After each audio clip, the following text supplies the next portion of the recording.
Buenas tardes, ingeniero. Mi nombre es Clary Odalicieza Cruzado. Vamos a hablar de los siguientes temas acerca de intensidad de terremoto, onda sísmica, tipo de cimentación, columnas, muros y placas y lo que respecta a losas.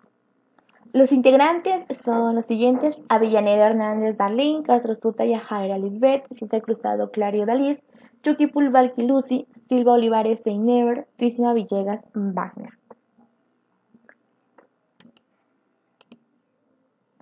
Bien, vamos a hablar acerca de la intensidad sísmica, pero antes vamos a ver rápidamente un concepto de lo que son sismos.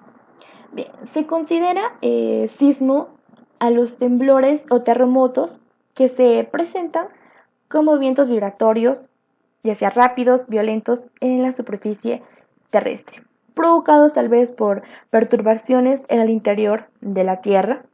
Cabe recalcar que los sismos son uno de los fenómenos naturales que no están relacionados con las condiciones ya sean climáticas.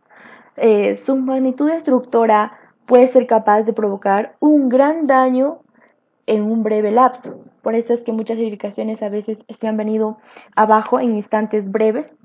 La intensidad sísmica, que es el temblor que experimentamos, puede ser, como ustedes pueden ver, ligero, corto, severo, brusco, largo o también puede ser de bandeo.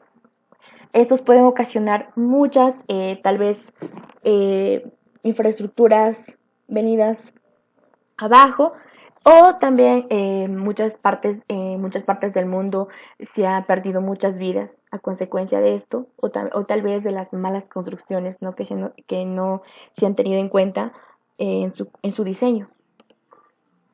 Bien, la intensidad sísmica está controlada por tres factores. ¿Cuáles son esos tres factores?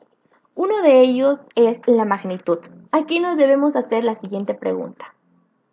¿Qué tan grande fue? ¿Qué tan grande fue el sismo? La siguiente pregunta es ¿qué tan lejos fue? Vamos a tener en cuenta la distancia desde el hipocentro. Y la tercera, ¿qué tan sólido es el suelo? ¿Qué tan sólido es nuestro suelo donde está pues construida nuestra edificación? Tal vez base rocosa o de otro tipo de suelo.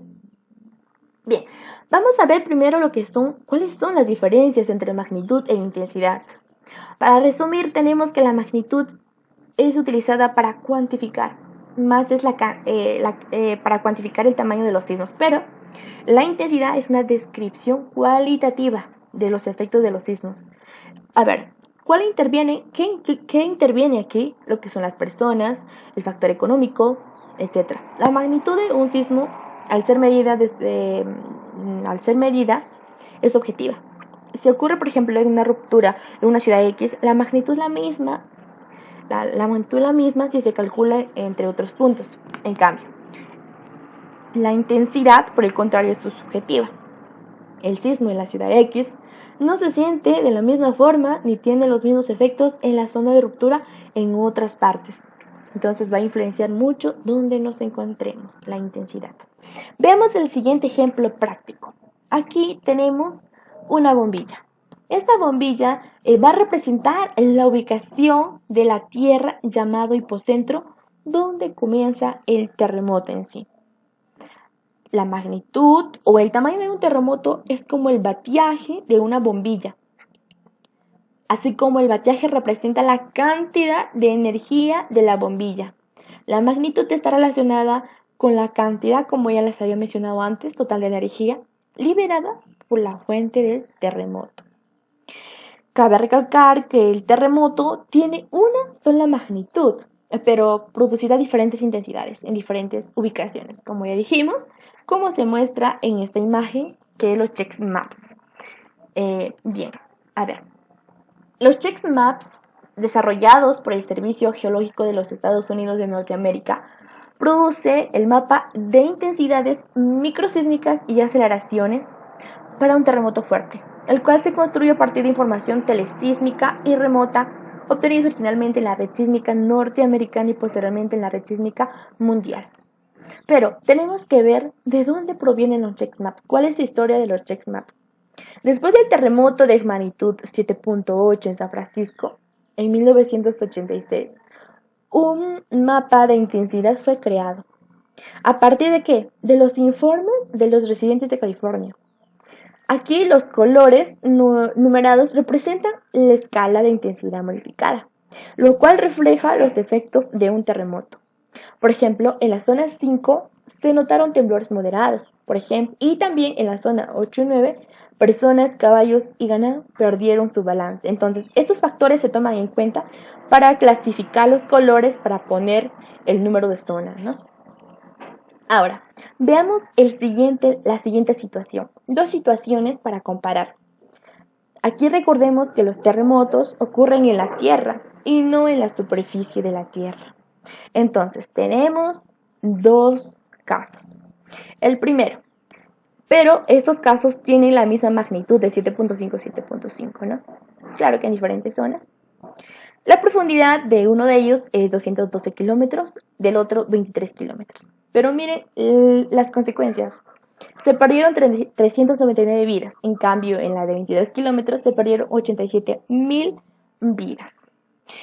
Es importante saber que las primeras ondas del terremoto pueden no ser las más fuertes. Esto siempre se debe tener en cuenta y se debe tomar acciones. ¿Para qué? Para proteger nuestra vida. Podemos agacharse, cubrirse o agarrarse en algo, ¿no? Bien, doy gracias por escucharme y doy pase a mi siguiente compañero. Mi nombre es Einer Versino Olivares. En esta ocasión vamos a hablar lo que es la onda sísmica. ¿Qué es una onda sísmica? La onda sísmica es un tipo de onda elástica fuerte en la propagación de perturbaciones temporales del campo de tensiones que generan pequeños movimientos en las placas tectónicas. Tenemos dos tipos de ondas, las ondas de cuerpo y las ondas superficiales. Dentro de las ondas de cuerpo tenemos las ondas primarias, más conocidas como ondas P, y las ondas secundarias más conocidas como las ondas S. Dentro de las ondas superficiales tenemos las ondas Rayleigh y las ondas Love. ¿Qué son las ondas de cuerpo? Las ondas de cuerpo son ondas que se propagan por el interior de la Tierra y su trayectoria está determinada por la densidad y la elasticidad del material que atraviesa.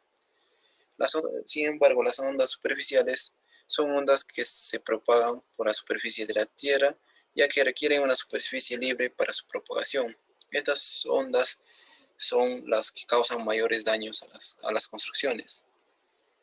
Tenemos las características de las ondas.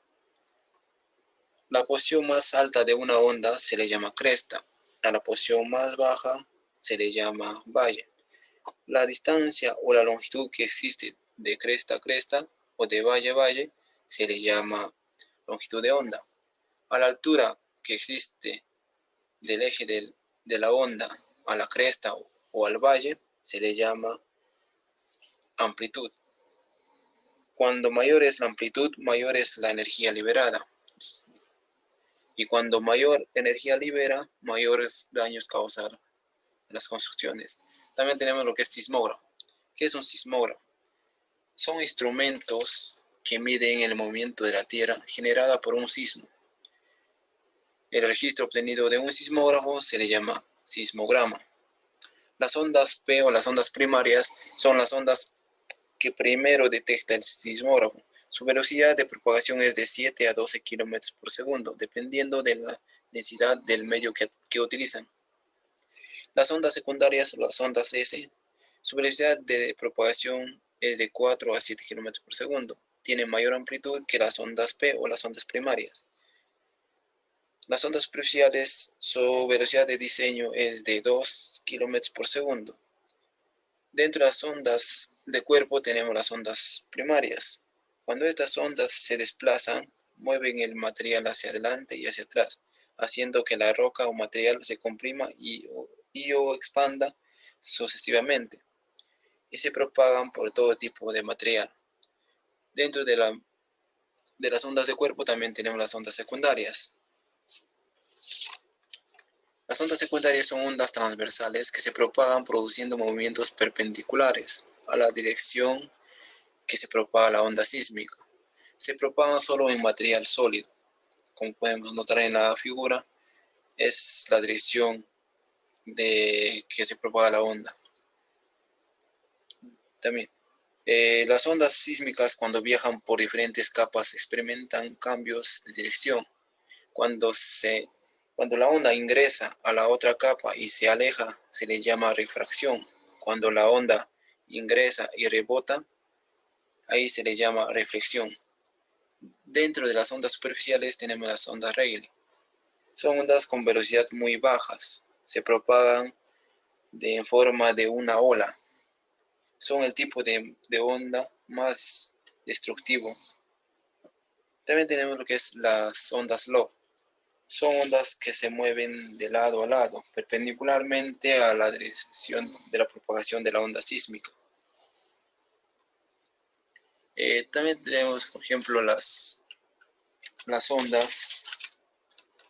Las ondas viajan en lo que es en roca, viajan rápido y su amplitud es menor. Sin embargo, cuando llegan a un terreno blando, aumenta su amplitud y disminuye su velocidad. Por lo tanto, tenemos que tener en cuenta dónde construir. Es preferible construir en un terreno que sea rocoso que construir en un terreno que sea fangoso.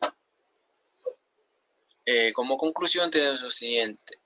El estudio de las ondas sísmicas nos ayuda a entender mejor a los tan poco predecibles terremotos y a saber cómo hacer construcciones sismorresistentes que sean capaces de soportar los diferentes tipos de ondas, brindando así mayor seguridad a sus estructuras.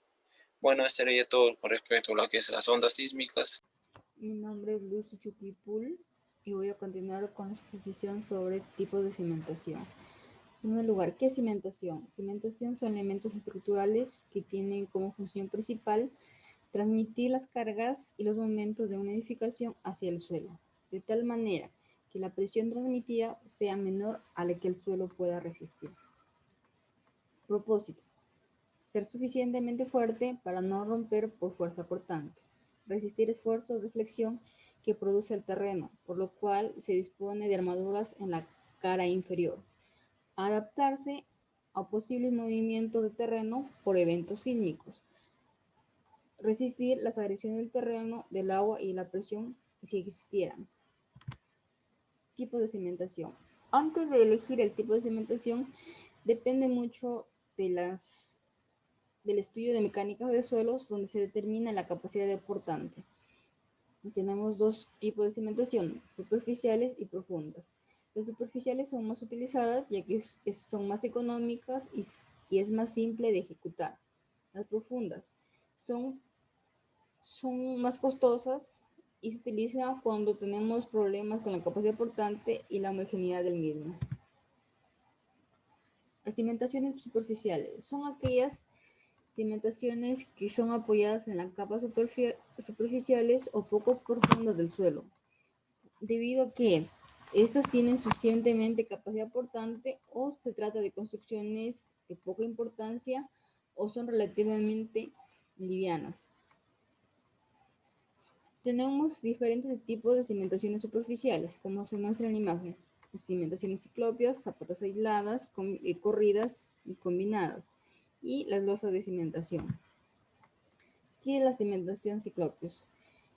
Este tipo de cimentación es la mezcla de diferentes tamaños de piedras con concreto, donde se realiza una combinación de estas para resistir el esfuerzo de la edificación. Zapatas aisladas. Estas zapatas aisladas transmiten toda la fuerza que les transmite la columna, por lo cual esta zapata amplía la superficie de apoyo hasta lograr que el suelo soporte sin problemas a la carga que lo transmite. Zapatas corridas. Estas zapatas son construidas bajo un muro, por lo cual estructuralmente funcionan como viga flotante y reciben cargas lineales y puntuales separadas. Tienen diferentes secciones y sus dimensiones están en relación a la carga que van a soportar, la resistencia a compresión del material y la presión admisible sobre el terreno. Las zapatas combinadas soportan dos o varias columnas con el objetivo de que se combinan estas zapatas aisladas con el objetivo de formar un único elemento de cimentación, por lo cual el resultado puede ser un elemento más estabilizado y sometido a un menor momento resultante. Las losas de cimentación. La losa de cimentación es una zapata combinada que cubre todo el área que queda debajo de la estructura y que soporta todos los muros y las columnas. Funciona como una placa flotante apoyada directamente sobre el terreno.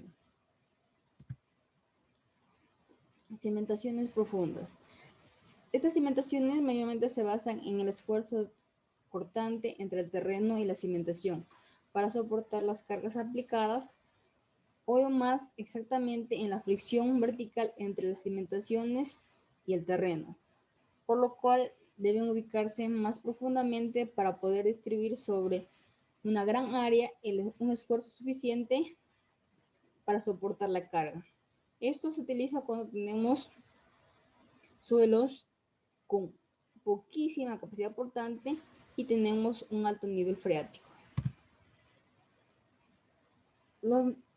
Tenemos dos principales tipos de cimentaciones profundas. Una de ellas son los pilotes, que son elementos de cimentación esbeltos que son hincados. Tenemos pilotes prefabricados y tenemos pilotes que son fabricados in situ.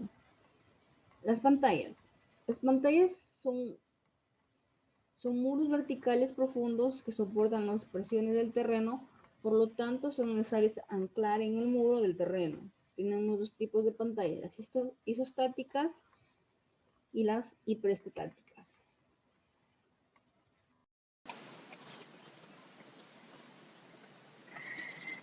Mi nombre es Yajaira Castro y vamos a hablar de las columnas. Las columnas son elementos estructurales que sirven para transmitir las cargas de la estructura al cimiento. Estas columnas, estos elementos estructurales soportan tanto cargas verticales, como son su peso propio, como fuerzas horizontales, que son los sismos y vientos, y también trabajan a flexo-compresión. Las formas, los armados y las especificaciones de las columnas estarán en razón directa del tipo de esfuerzos que están expuestas. Tipos de columnas. Tenemos columnas según su forma geométrica, las cuales pueden ser cuadradas, rectangulares, redondas, tipo L, tipo cruz, tipo T y poliédricas. También tenemos columnas según el material que se emplea para elaborarlas, que pueden ser de madera, tabique, piedra, acero, concreto y mixtas. En cuanto a las columnas de tabique, nos dicen que se construyen a base de este material en sí, y las dimensiones de las columnas se logran acomodando el tabique en diferentes formas o aparejos, como se logra ver en la imagen. También nos dice que pueden ser colocadas a tizón, que en este caso son las partes más cortas del tabique en sí. Las columnas de piedra nos dicen que la piedra debe ser labrada y en piezas regulares que faciliten su colocación. Como una especificación nos da que las juntas se hacen con mortero arena en relación 1:4, de cemento en relación 1:6 y que deberán ser cuatrapeadas y no mayores de 3 centímetros. Ahora hablamos de las columnas de acero. Bien, las columnas de acero, como lo dice, pueden ser sencillamente fabricadas directamente con perfiles estructurales empleados como elemento único, o de perfiles compuestos para los cuales se usan diversas combinaciones como las viguetas. En cuanto a viguetas, tenemos los siguientes tipos que se pueden ver en la imagen, los cuales pueden ser tipo H, tipo I, las placas, soleras, canales U, los tubos o ángulo de lados iguales o desiguales. En lo que son las columnas de concreto armado, bien dice, están formadas de concreto y armadura metálica, que son los aceros que se colocan como estructura. Sabemos que el concreto resiste de por sí muy bien a la compresión, como máximo hasta 250 kilogramos por centímetro cuadrado, y el acero representa una gran resistencia a la tracción, ¿no? Que puede ir de 1000 a 1200 kilogramos por centímetro cuadrado hasta más. Tenemos dos tipos de columna de concreto armado, las cuales son columnas con estribos y las columnas hunchadas. Las columnas con estribos cumplen las siguientes funciones, ¿no? Estos estribos en la columna, los de definir la geometría de la armadura longitudinal, mantener en su sitio al hierro longitudinal durante la construcción, controlar el pandeo transversal de las varillas cuando están sometidas a compresión, colaborar en la resistencia a las fuerzas cortantes. Como también los unchos helicoidales cumplen las siguientes funciones en lo que son las columnas unchadas. Confinar al hormigón del núcleo de la columna para que se mejore la capacidad resistente de esta. Definen también la geometría de la armadura longitudinal. Mantienen en su sitio el hierro longitudinal durante la construcción. Controlan asimismo el pandeo transversal de las varillas cuando están sometidas a compresión y colaboran en la resistencia a las fuerzas cortantes. Aparte de eso, tenemos tipos de columnas también por su longitud, las cuales son columnas cortas y columnas largas. Las columnas cortas nos dicen que prácticamente no producen flambeo y que su capacidad de carga queda limitada a la capacidad de carga de los materiales que integran a la columna, mientras que la columna larga queda limitada la resistencia queda limitada a su relación de esbeltez, que en este caso se determina entre su longitud efectiva y el lado menor de la columna. Bueno, voy a poner en la parte de lo que es muros. Un muro vendría a ser una construcción que permite dividir o delimitar un cierto espacio, ¿no? Y bueno, el término muro suele utilizarse como sinónimo de pared, muralla, tapial, según el contexto que se lo está utilizando o que se lo está dando.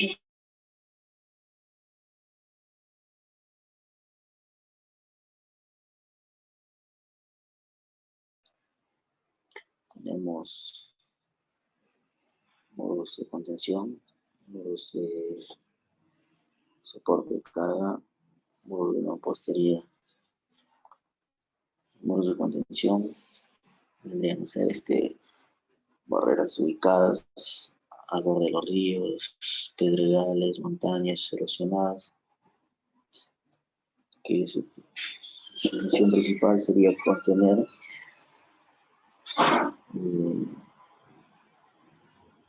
cualquier elemento, digamos, ¿no? Puede ser arena, puede ser en casos.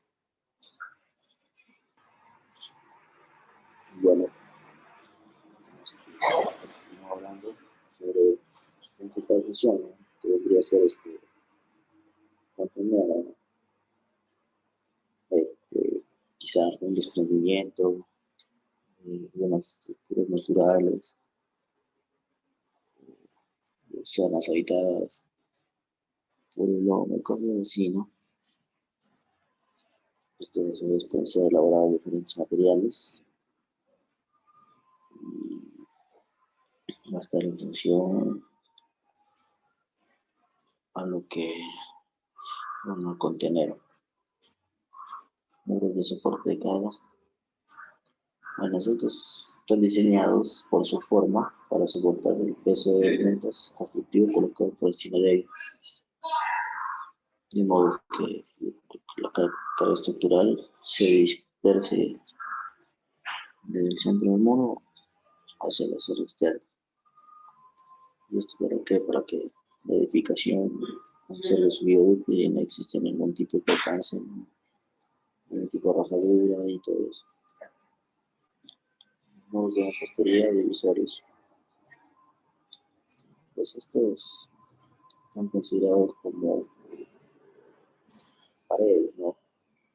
Que separan un espacio de otro dentro de una edificación o de un hogar. Pues la función principal vendría a ser crear separaciones que contribuyen a generar nuevos espacios de forma agradable dentro de una edificación. Estos muros de mamposterías pueden ser huecos, pues tensados, reforzados y compuestos. Huecos porque deberían ser separados espacios internos y externos, que sea como baños y algunos otros cercados, ¿no? Y sus materiales utilizados son bloques huecos, ¿no? Como su mismo nombre lo dice, que vendrían a ser quizá buenos aislantes del calor y de la humedad. Y por su forma hueca vendrían a favorecer la instalación de tuberías y de sistemas eléctricos. Los tensados, pues estos vendrían a utilizarse como una barrera para proteger la estructura o una cierta área interna de los catástrofes naturales, ¿no? Pues esto albergaría su estructura metal o acero combinado con bloques tradicionales para evitar daños o lesiones a la pared, ¿no? Tipo rajaduras, fisuras, todo eso. Reforzados, pues aquí combina la estructura metálica con reforzado con bloques de arcilla, lo que sea, ¿no? Manteniendo quizá una posición correcta dentro del código y evitando quiebres, ¿no? Rajaduras, fisuras. Pues por lo general se utilizan pues, para sostener una pared que no se apoya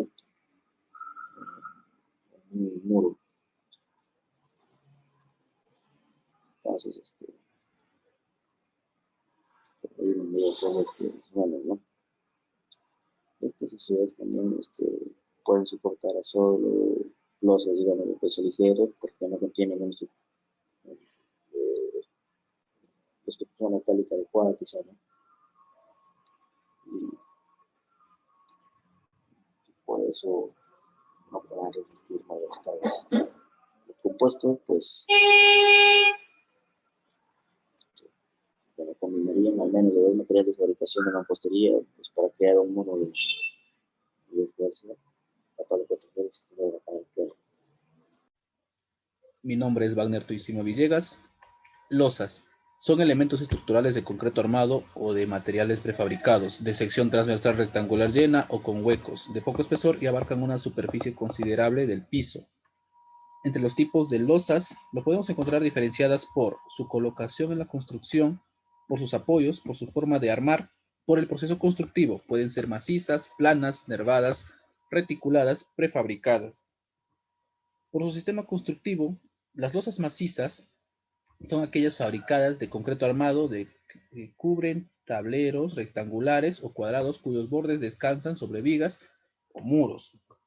Losas planas son elementos de concreto armado que están apoyadas directamente sobre las columnas. No existe viga de por medio, actuando así como un marco rígido.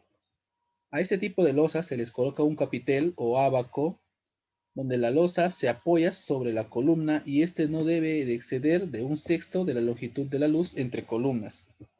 Losas planas flat slab y flat plate. Las losas planas flat slab son aquellas que se incrementa el grosor en el contacto con la columna, es decir, se le pone un capitel o ábaco para evitar la penetración de la losa en la columna. Las lotas flat plate son aquellas que permanecen con el mismo grosor de la losa, pero reforzando con acero el área de contacto con la columna. Losas nervadas en dos sentidos o reticulares. Son losas elaboradas a base de un sistema de traves cruzadas que forman una retícula dejando espacios que pueden ser ocupados por bloques huecos. Losas nervadas en un sentido. Las losas nervadas son aquellas que están estructuradas a base de vigas en un solo sentido, a un espaciamiento constante y paralelas entre sí. Losas prefabricadas. Las losas prefabricadas son aquellos elementos estructurales que se construyen con elementos que se construyen en fábrica y que se transportan a la obra para su instalación y ensamble de acuerdo al proceso constructivo de que se trate. Sistema Novalosa. Este sistema formado por una placa de acero soportado por vigas de acero y recubierta de concreto reforzado con una malla electrosoldada. Losas Spankret. El Spankret se fabrica mediante un proceso donde el concreto de alta resistencia es extruido sobre una cama con cables de acero preforzados, produciendo un producto increíblemente resistente, que tolera grandes capacidades de carga y que permite alcanzar grandes claros. Losas Ciporex son elementos de concreto ligero reforzado para entrepiso, techos y muros Se fabrican con elemento y arena fina, adicionándole agentes químicos y son tratados a vapor. Las ventajas son la resistencia, ligereza, aislamiento térmico, capacidad térmica, acabado aparente, limpieza de obra, manejabilidad, rápida colocación y es económico.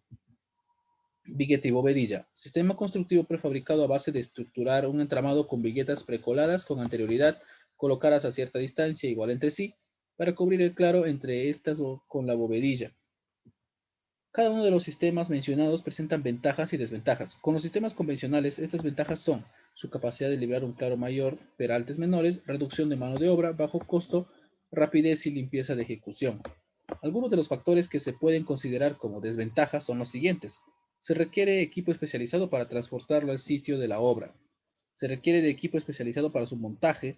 Tiene poca flexibilidad para adaptarse a cierto tipo de proyectos. Su empleo solamente reditúa en grandes claros. El desperdicio de materiales es un pequeño número de casos.